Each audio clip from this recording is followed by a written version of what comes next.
Cool. All right, welcome everyone to another episode of the Diverse Podcast. My name's Toby, I'm sure you know me by now, and I'm here with Delors Zimi, who is a data analyst at Dazn, which is very, very exciting. So, Delors, why don't you start off by giving us just a quick intro and letting us know a bit more about who you are and what you do at Dazn? Sure. Thank you, Toby. Thank you for having me on this podcast. So, as you stated, my name's Delors Zimi. I attended the University of Nottingham, where I studied computer science, 4-year course, and I did a year in industry where I worked at Manise as a junior data scientist. And now I'm working at Dazn as a data analyst. Awesome, awesome. And so, for anyone who doesn't know, do you want to give a quick overview of Dazn? Yeah, so Dazn is essentially a subscription service where we cover a wide range of sports. It's mainly live, on-demand sports, but also we show non-live content such as documentaries and boxing shows. We show everything from boxing, UFC, football, F1. It just depends on what market we have rights to. So in the UK, we're mainly known for boxing because we're partnered with Eddie Hearn's promotional company. But in other markets, we show, for example, in Germany, we show their national league, the Bundesliga. In Italy, we have rights to Serie A. So yeah, it just depends on which market. Yeah, no, really, really exciting, really, really exciting place to work. And a lot of people are always, by the sound of it, desperate to get into sport. You know, it's notoriously difficult to get in, which is, why I was really, really keen to chat with you. And I was saying just before we got on this that my first job out of university was at BT Sport. So, and actually news recently, DAZN actually bought BT Sport, which is a major move in this market. So that's going to be a lot more rights for DAZN in the UK. So if you haven't heard of them already, you're going to be watching Champions League and Premier League on there pretty soon, that's exciting, right? Yeah, very exciting. I'm a huge football fan, so and a boxing fan actually. So I mean, I've heard about DAZN for a long time, ever since they got the rights to show Anthony Joshua fights in America, and then they had that 10-fight deal with Canelo Alvarez, which for people who don't watch boxing, Canelo Alvarez is like the Ronaldo of boxing. He's the biggest draw. So yeah, they've been on my radar for a long time. So it was a no-brainer when I saw them.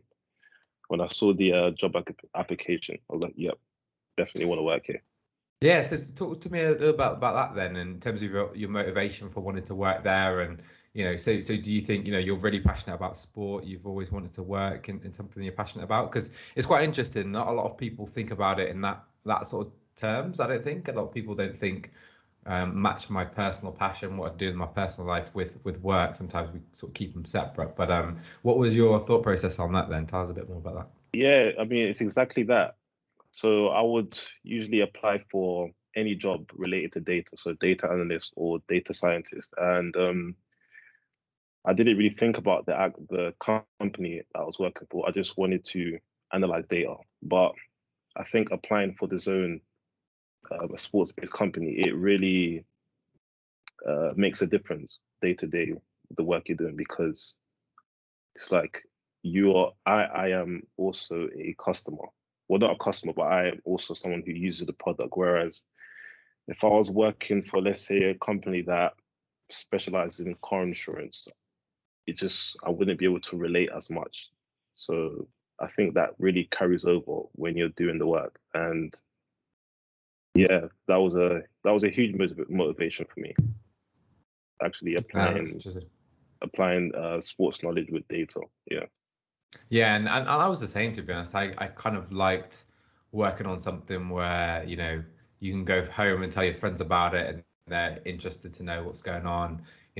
I used to work as a product manager at one point and help build the sport app on Apple TV. And so, you go home, watch a game with your friends, and it's like you can basically flex and say you built this thing they're watching right now. That's pretty cool. So Yeah, very cool. Yeah, I think more people should think about that. What is it like then to work there? What's the environment like, the culture? Yeah, so obviously, as you know, with COVID, the office hasn't been as packed as it usually was. But when I have been in the office, yeah, it's a really cool environment. Basically, everybody's a sports fan, so everyone has their different sports. Mainly, everyone's a football fan, but you have people that really like F1 or they really like boxing. So yeah, so it's a really cool environment. But the office is not as packed as it it used to be. I used to when I speak to my colleagues, they used to tell me how, I mean, before COVID, you'd have to get in a queue just to use the toilet or use the microwave. So yeah, so it's only really packed on during the middle of the week. But yeah, it's a really cool environment to work in. Awesome, awesome. And before we get into, because I'm sure a lot of people are going to be eager, even more so now that Dazon's growing in the UK. People are going to be even more keen now to work there. So it'd be great to hear about your journey in terms of applying and what you think they look for and that sort of thing. But before we get into that, your role now as a data analyst, what does that look like? What are you kind of getting up to? What does that involve for anyone who's not aware? So my role, it involves analyzing large amounts of data to sort of guide stakeholders to make business decisions. So right now I work a lot with customer data. So we have we give out a bunch of surveys to customers who use the platform on different journeys that they've had. So for example, an example of a journey would be signing up. So we would ask them, did signing up meet your expectations? They can answer yes or no. And then for those who answer no, they can um, sort of explain why it didn't. So I sort of analyze that data, build out dashboards, which is just a collection of like graphs and showing key metrics. And then this would help my bosses to sort of make a decision on which areas to target regarding, for example, the sign up journey. So yeah, that's what I'm mainly doing right now. Interesting in that. So essentially you're analyzing, customer journeys, things that relate to customers, and then feeding that into probably, the product team that will then look at that and say, okay, most customers are falling off at this point, or they don't like this stage. Let's make this better. Let's improve this. And ultimately, that means you can get more customers and keep more customers, right? So Yeah. yeah, and data seems to be a really interesting area for within tech to get involved in as one of your first jobs outside of university, because it seems like you can sort of hit the ground running and contribute to the team straight away. Yeah, definitely. I mean, if you look at most companies, everything that they do, the main decisions that they make, it'll be wise for them to use data. I mean, we have just so much of it. So yeah, it's in every sort of tech company, there's going to be loads of positions relating to data. So it's a very good field to get into. Awesome. So talk us through your sort of application journey then. How did that go? What do you think you did to perform well? How did you get the job basically? So I applied for this. I can't remember on which job board it was. It was either LinkedIn or Indeed. It was one of those two. So I done my usual job search of data analyst. I saw it come up. I read the job description. Some of the things on there I couldn't do. For example, they talked about A/B testing, which I had no experience of, but I didn't let that discourage me because most of the the skills on the job description I had, so I was confident. And then after, I'd say a month later, the internal recruiter contacted me saying that she liked my experience that I had at Manice. So she wanted to set up an interview, then had a really informal interview with her, lasted, I don't know, like 10, 15 minutes, just talking about my background. How did you hear about the zone? And that's where I emphasize the fact that I was a sports fan. So usually with a lot of companies, I would have to do like a lot of research into them. But with the Zolos, it was kind of different because they were already very familiar to me because I'm a football fan and a boxing fan. So yeah, I really made it a point to really stress that. And then I had an interview with my manager, my current manager, and yeah, so that was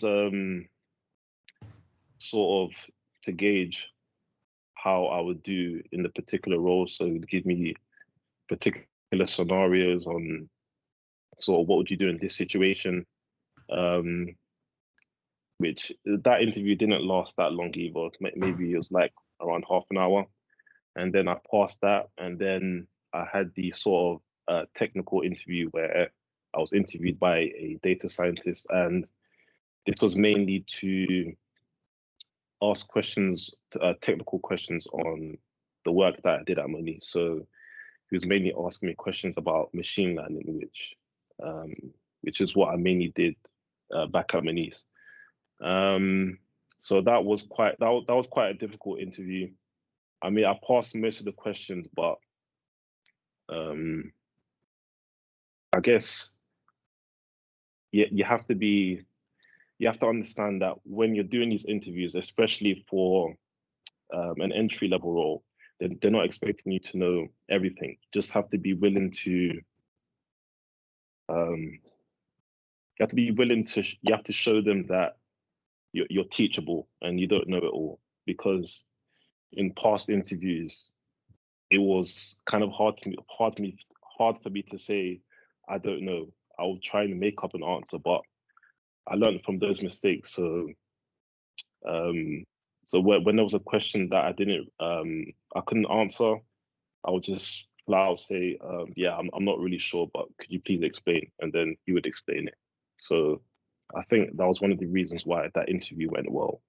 And then the final stage interview, it was man, I can't really remember. It was another really informal one. It was with a manager from another team who wanted he wanted to help out my manager basically, because they work closely with each other. So that was a more or less informal chat as well, asking my motivations, why the zone, typical questions like that. And yeah, then I got the job. I was so ecstatic. Yeah, no, I'm sure Yeah. you are as a big sports fan, and congrats to you, man. That's incredible to have that on your CV as well. Now it's really, really, really powerful. So that's interesting. Thanks so much for walking us through that. And there's a few lessons in there. I think, firstly, you match most of the job description, but not all of it. And I think that's the first really, really important lesson. I think I'm not sure what the exact average is here, but one company I spoke to, actually, they said on average the person they hire who gets the job matches about 60% of the job description. So even if you only have 40%, you should still apply if you think you're really excited about that role, because who knows, they might, because a job description in a lot of ways is like a bit of a wish list. It's not exactly the requirement of what you necessarily do need, because they might not find someone who matches all of that wish list. So if you don't apply, that's 100% chance you're not getting that job, right? Yeah, but if you go for absolutely. it, then who knows? So and you never know. Sometimes you apply to a role and you don't get that one, but now you're on the radar of the company. You can make a connection, and then maybe you get referred for a different job. So I think that's the first important lesson. And then the other one is, and I think I found this as well, having worked in sport, it's so much easier to apply for companies and roles that you are genuinely passionate about. And passion is sort of a bit of a cliche thing that gets thrown around. It's like, oh yeah, I'm really passionate about, I won't be disparaging about any particular career path, but you hear people claim to be passionate about all sorts of things. Like, I don't know, Ashley, I would say it like, I don't know, like tax or audit or something, it's just super passionate about it. I mean, really unlikely, yeah. Yeah, and I'm sure a lot of people are, to be fair. So, but it's so much easier if that is actually true and you are truly passionate about something. I think you can, I always found writing the cover letter for those roles is so much easier. You can do it so quickly because you're not sort of trying to stretch in any way. You're just being really honest about, where you want to work and what you want to do. And the other thing you did is really make sure you mention that in the interview process as well. And that's what they're going to be looking for. They're going to be looking for other people that are really passionate and interested in sport. And so you made that really, really, really clear to them. And you mentioned also it was quite a casual sort of conversation. So I'm Yeah. imagining you're building quite good rapport with the interviewer.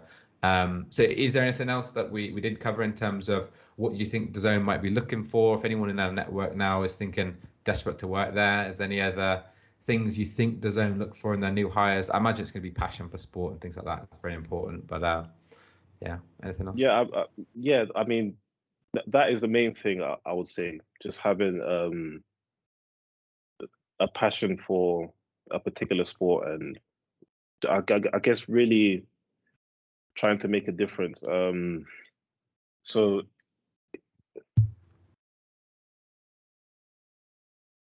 I'll say that's the main thing. The other things are sort of cliche, which would apply to many companies. But I'll say if you have those, you have a really good chance. Awesome. Yeah, that's really, really good. And I think I imagine that sort of organization, they're also interested in what else you can bring to the table. There are lots of different like networks and different things to get involved in internally. I guess so I think I've heard from a lot of tech companies, if you can really explain something else that you're passionate about that's maybe outside of the job role that you can bring to the table, maybe you can, probably they've got a lot of sports teams already, but hypothetically you could go in, start a sports team and that sort of thing, or, contribute to the D&I network. I think these things are really important, in addition to your core sort of role. But no, that's been really good. That's really helpful. So yeah, as we wrap up, is there anything else that you want to share? Any advice for anyone out there? It's been difficult recruitment period for I think a lot of young people. I don't know if you found that as well, if you're having sort of challenges with your applications before you got this one, but any thoughts on that? Yeah. So I would say for anyone that's looking to get into data analysis, I'll say that it's very important. So I'll describe the tools that you need. So the basic ones is Excel, SQL as well is quite standard.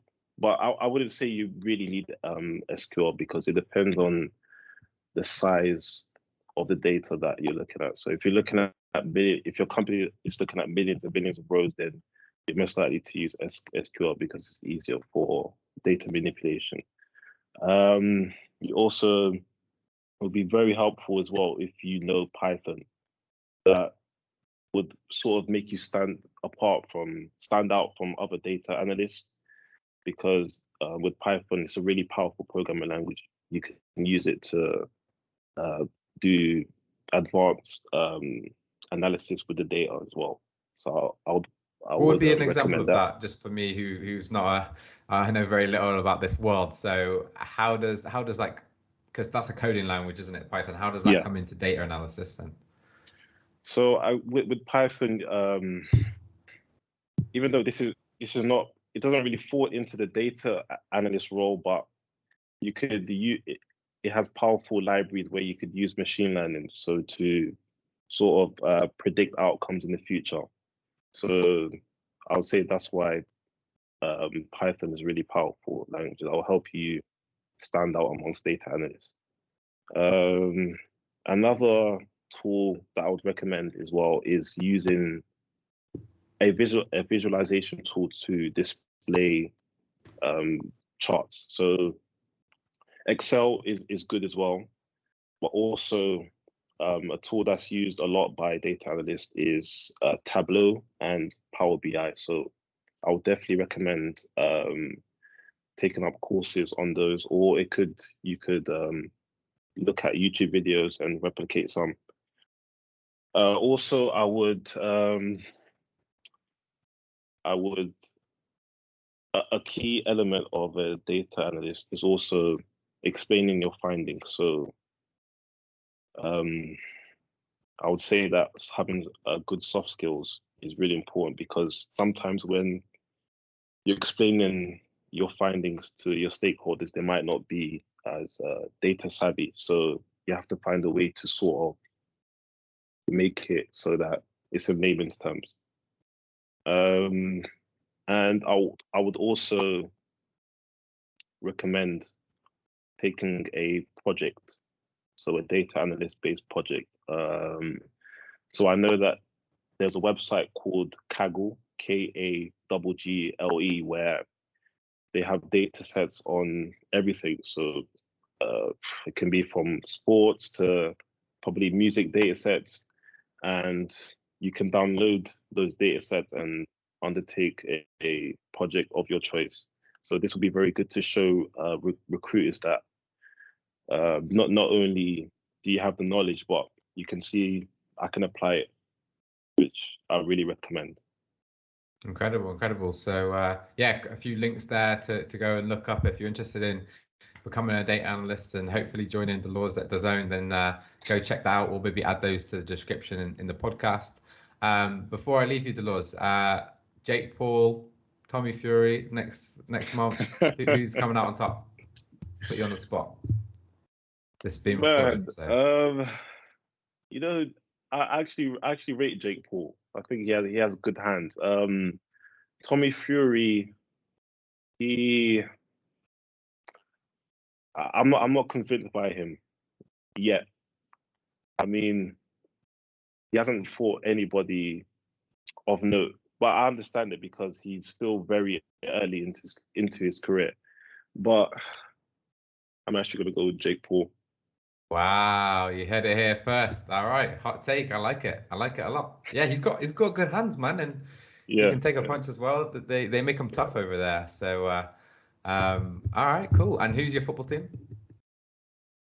I don't even want to talk about it. Arsenal.